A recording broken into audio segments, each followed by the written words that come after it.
Seorang narapidana di lapas kelas 2B Merauke kabur dari penjara. Pelaku kabur usai memanjat pintu teralis. Napi kelas 2B Merauke atas nama Jeremias Kait Keraka kabur dari sel tahanan. Napi tersebut diketahui kabur pada 10 Desember 2025 lalu dan masih dalam pengejaran. Napi tersebut kabur usai memanjat pagar teralis.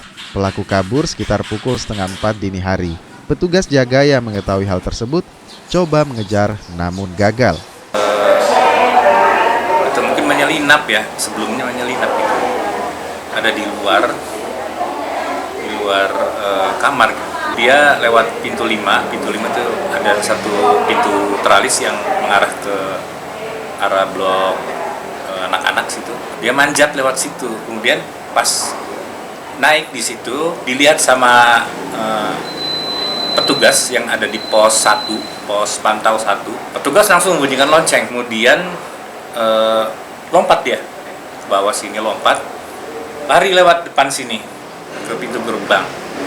Dan ketika membunyikan lonceng, petugas kejar sampai pagi itu. Dan ternyata tidak didapat. Pihak lapas telah berkoordinasi dengan Polres Merauke untuk proses pencarian terhadap narapidana yang kabur tersebut. Kathleen Romera, Kompas TV Merauke, Papua Selatan.